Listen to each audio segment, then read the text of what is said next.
Bonjour à tous les amis, j'espère que vous allez bien. Petit débrief du match Rennes-Monaco, comptant pour la quatrième journée de Ligue 1. J'étais au stade, du coup, je vous donne encore une fois mon analyse vue du stade, qui n'est pas forcément la même que la perception que l'on peut avoir quand on regarde un match à la télévision. Donc voilà, et je vous mettrai en description le lien de la vidéo résumé du match Rennes contre Monaco. Alors Rennes contre Monaco, c'était un match très très équilibré. Je me souviens très bien, un match vraiment très très équilibré, deux belles équipes. Je pense que Monaco peut faire une très belle saison sans Coupe d'Europe, du coup sans Ligue des Champions, sans championnat. Je pense vraiment que déjà c'est une belle équipe. Benjamin Lecomte dans les buts, c'est très très bon. Pour moi, c'est un futur gardien en équipe de France. Quand Lloris et Mandanda auront pris leur retraite, je pense que Benjamin Lecomte sera appelé à devenir deuxième gardien ou troisième gardien de l'équipe de France. Aguilar, Disasi, Badiachil, Sidibé en défense. Chouameni, Fabregas, Fofana au milieu. Diop, Voland et Ben Yedder en attaque. Vraiment, c'est pas mal du tout. Avec les entrées de Jovetic, Maripane, Gelson Martins, Onyekuru et Goebbels. Du coup, voilà, très belle équipe. Il manquait juste Golovin du côté de Monaco. Et voilà, Kevin Volland, très belle recrue. Ben Yedder, on connaît.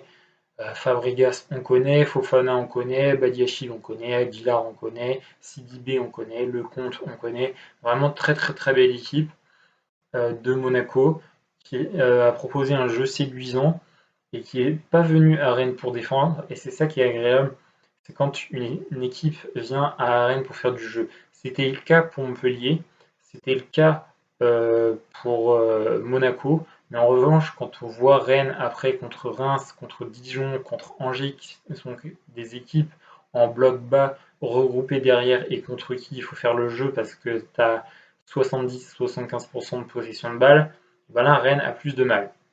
Du côté rennais, Salin dans les cages avec le départ d'Edouard Mendy. Mawassa, Aguirre, Da Silva, Traoré. Mawassa qui se blesse sur ce match malheureusement. Bourigeaud, Nzonzi, Kamavinga au milieu. Terrier, Guirassy, Rafinha en attaque. C'était l'avant-dernier match de Rafinha sous les couleurs rennaises.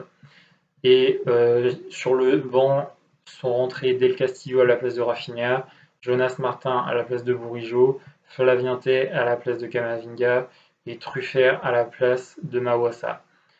Côté des absents, Sacha Boé, James Leassi, Diki Mamadou Niang, Mbaye Niang, pardon, Mbaye Niang et Niamzi. Donc voilà, du côté rennais.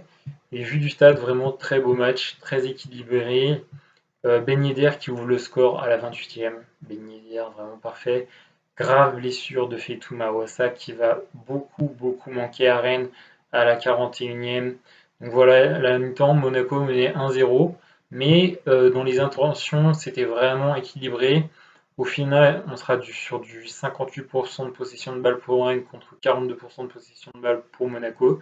14 tirs partout, 3 tirs cadrés à 2 pour Rennes. Et score final, 2 buts à 1. Donc Rennes va égaliser par l'intermédiaire de Steven Nzonzi à la 81e. Et c'est le jeune Truffert qui va marquer son but à la 91e. Adrien Truffert, 19 ans seulement. Donc Adrien Truffert, 19 ans, qui offre la victoire au Stade Rennais à la 91e. Et franchement, sur l'ensemble du match, c'était mérité pour Rennes de l'emporter 2 buts à 1 contre Monaco. Donc voilà, vu du stade, c'était un très très beau match. Deux très belles équipes. Je pense qu'avec Rennes-Montpellier et le match contre Saint-Etienne, c'est les plus beaux matchs proposés par Rennes cette saison, ainsi que contre Krasnodar, évidemment. Donc voilà, quatrième journée, Rennes qui l'emporte 2 buts à 1 contre Monaco après avoir gagné la première journée, 2 buts à 1 contre Montpellier et avoir gagné 4-2 à Nîmes. Du coup, 3 victoires de suite après le match nul contre Lille lors de la première journée, un but partout. Donc Rennes qui se retrouve leader avec 10 points en 4 matchs. Donc, magnifique départ du Stade Rennais. Très très beau match contre Monaco. Victoire de buts à 1 méritée. Donc voilà, l'égalisation est intervenue à la 81e et la victoire à la 91e. Mais Rennes a vraiment largement poussé en deuxième période, même du 60-40 en possession. Donc vraiment victoire méritée, très belle victoire du Stade Rennais contre Monaco. 2 buts